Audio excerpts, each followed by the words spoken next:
So now we have Chris Hicks, and we are going to unmute his mic Audio. and then bring on Mr. Chris The audio Hicks. good. How you doing, Hey, fellas? Chris. Hey. Good. Hey, what's going on? So, when did you pick up your first guitar, man? Guitar when I was about 8 years old with my grandfather, Wilbur Guthrie. Started playing as a young boy and played with him until he passed away a month shy of being 100 years old. Wow. So you say would you say he was your greatest influence, hey? Oh, yeah, absolutely. Yeah, he was my greatest early influence. He was a mandolin player. He played guitar also, but he taught me guitar to accompany him and some of his buddies. And Right so on. how old were you? How old were you, Chris? About 8 years old. Way back in the day, huh? Yeah. So tell me your writing process. How's it going in the studio with you, man? The writing process and all that and recording. Man, it's all different. You know, I've got songs that the words and the music all came at once. I've still got music now that I don't have words to, and vice versa. It all depends, you know. You have to hold on to stuff until it finds its place sometime, I think. So it might not be right now, but it's still in development. A lot of stuff is still in development, say, right? Right on. But I played with the Outlaws and Tucker in those bands. With those guys. Okay. Toured together, a lot and stuff. It's hard to say a favorite, though. They're both great. The Tucker and the Outlaws both have a Western thing about them. From Toy and Huey, they weren't cowboys, but somewhere in their soul, they had a Western thing, man. And they both were aware of it. And it was a very kindred spirit between those two. Very cool. Right on. So, like we said earlier, what's some of the things about on the road? Say some of the perks, the ups and downs on the road. The groupies are definitely a perk. Everything else is bad. No, one thing that's great on the road is you learn valuable history lessons.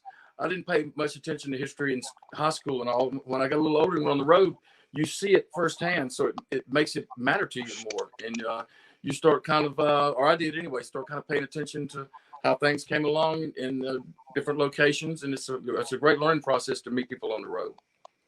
Yeah, you learn a lot when you travel through. You get to enjoy everything from the country, and it's great. So, what was your favorite tour that you went on?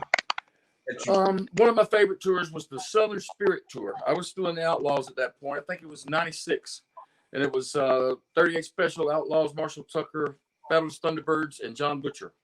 And it was 3.5, 4 months long, all across the country and back, and a lot of fun. And we all jammed with each other a bunch, and it was that was one of my most memorable tours of all of them. What year was that? 96. 96. Go ahead, Mr. Plowman. What you got? So you want to say anything to your fans out there, you know, and say just music fans or, you know, the crowds? Yeah. The world's going to start turning again soon, and live music will prevail again. So I know it's been tough for everybody. It's been tough for me too, just not doing it, you know. And but I think that it's around the corner, and you know, it's been some strange days this year. It really has. Yeah, it has. The world is totally taking a 180 turn. So the world is reinventing itself, and so does the music business and the music, you know, touring and all that, and musicians and all that. And yeah, it's just a shame of how, I mean, the musicians and the venues got hit the hardest of all this, I think, you know. You know, the good side of it might be like this Once an Outlaw project. This might not have happened had this not happened.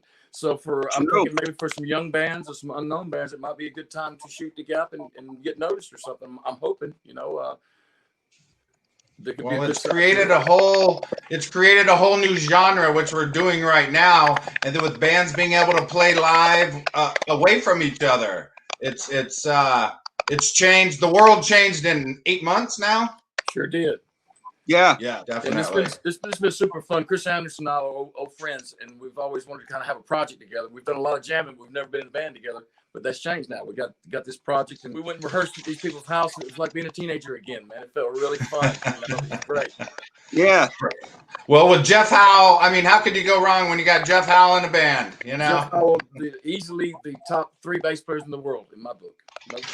Who was your early influences in music? Bluegrass music. You know, bluegrass. Which my grandfather didn't call it that, but I only realized that after he passed away. He predated Bill Monroe and the Bluegrass Boys, so he didn't think he played bluegrass, but that's kind of what it was. Mountain music, country folk music. But I played that for many years, until I got to be a teenager, and the rock and roll bug bit, and that bit pretty hard. And I started listening to Jimi Hendrix and the Allman Brothers and a lot of blues guys. And Got the bug. The rest is history.